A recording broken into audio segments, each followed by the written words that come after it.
tout le monde, j'espère que vous allez bien. Aujourd'hui, on va parler de cet acteur, de ce immense acteur, Denzel Washington.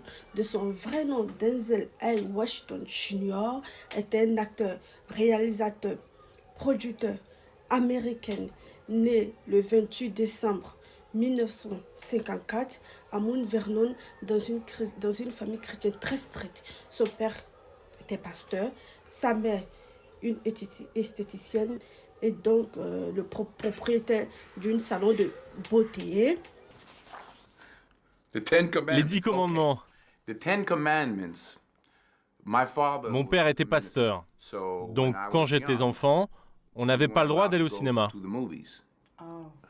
Les seuls films qu'on pouvait voir, c'était les films comme les 10 commandements ou d'autres histoires dans ce genre biblique. Il a fait ses écoles primaires à Pennington Green jusqu'en 1968 au divorce de ses parents quand il avait 14 ans.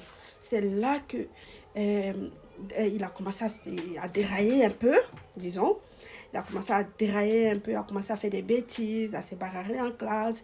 Il se promenait avec ses bandes de copains en train de, voilà quoi, à vouloir devenir un gangster. Donc, du coup, sa maman, qui ne voulait pas que son fils y finisse mal, elle dit, non, mon petit Denzel, tu ne vas pas faire des bêtises ici. Donc, elle décide d'inscrire dans une école privée, l'école Oakland Military Academy, où il a passé ses études et tout. Donc, apparemment, comme il le dirait quelques années plus tard, vraiment, ça a été bénéfique pour lui. Voilà, ça a été bénéfique, ça lui a, comment on dit ça? Ça lui a permis d'éviter plein de choses. Parce qu'il a dit, avec ses bandes de potes avec qui il se promenait, il y a plein qui se sont retrouvés en prison. Donc, lui, vraiment, ça a été très, très bénéfique pour lui. Pendant mon adolescence, j'ai commencé à déconner. Les profs disaient à ma mère que j'étais intelligent, mais je séchais les cours. Mes 3 meilleurs potes de l'époque sont tous allés en tôle.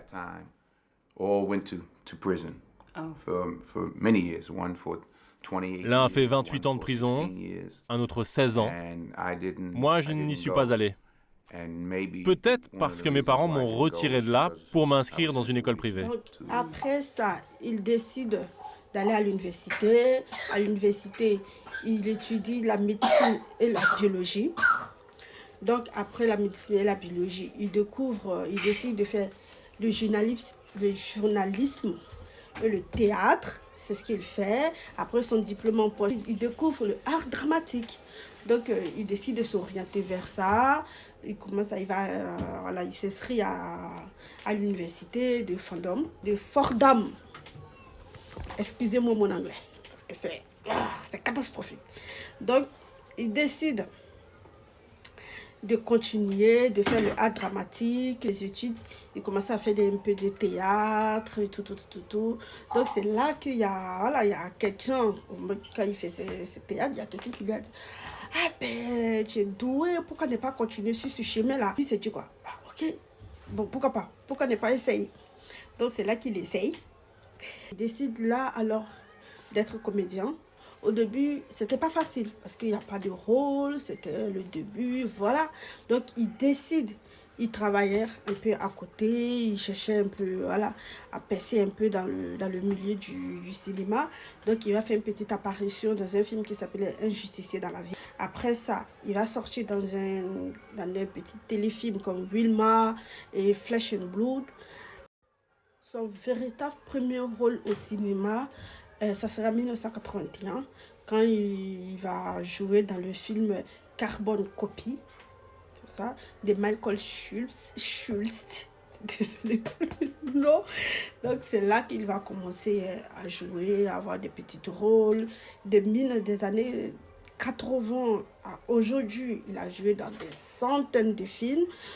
Moi, je ne pourrais pas vous citer tous et tout. Je ne pourrais pas vous citer tout parce qu'il y en a beaucoup. Mais il a joué dans Glory.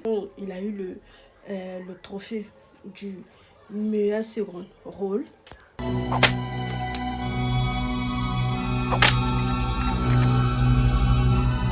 Il avait le rôle dans le American Gangster, où il incarnait le baron de la drogue Frank Lucas. Et j'ai Harlem, Richie. J'ai beaucoup aidé Harlem, et Harlem en fera autant pour moi, je vous prie de le croire. J'ai beaucoup plus que ça, Frank. Ah oui, quoi?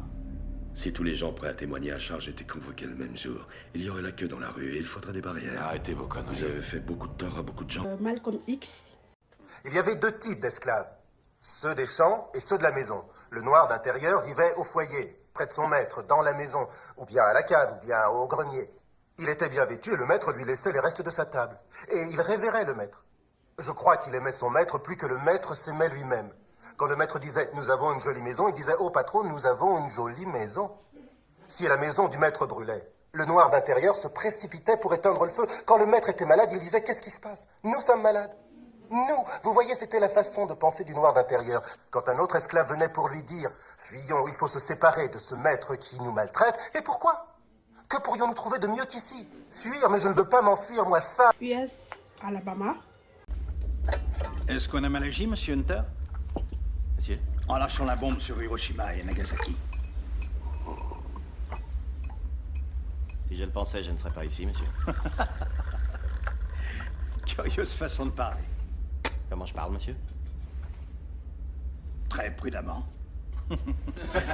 Le film Training Day, où il reçoit le trophée du meilleur acteur pour son rôle. Cale-toi le buffet, c'est ma tournée. Je vous remercie, mais j'ai déjeuné. Je m'en branle, ok?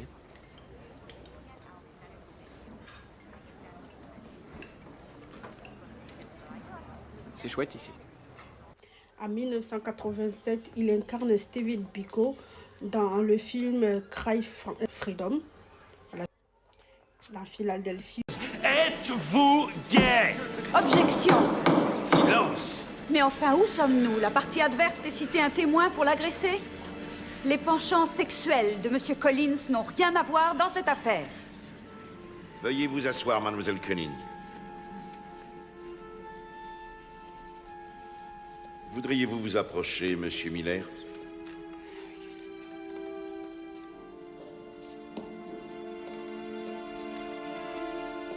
Depuis 1983, il est marié avec sa femme Pauletta. Ça fait, je crois, plus de 40 ans aujourd'hui qu'ils sont mariés.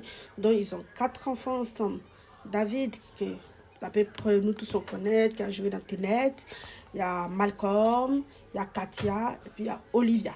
The most important person in my life. 40 years of sacrifice, 40 years of forgiveness. She taught me about faith, spirituality, love, real love, unwavering love, in spite of myself. I would not be alive without Pauletta Washington. I wouldn't be alive.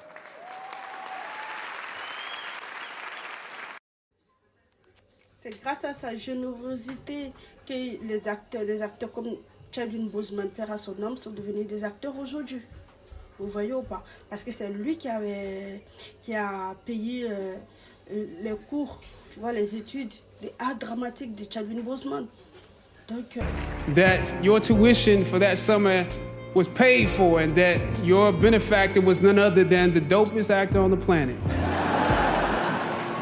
I know personally that your generosity extends past what you have given on the stage and screen.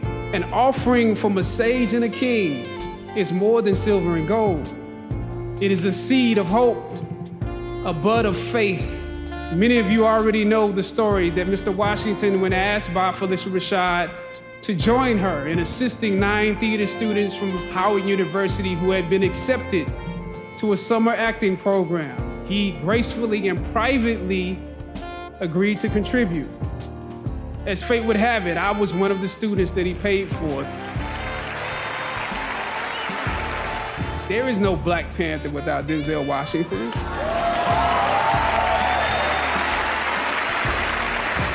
Vraiment, il n'y a rien à dire sur cet homme. Moi, j'ai cherché partout. J'ai fait des recherches, je suis allée sur YouTube et tout.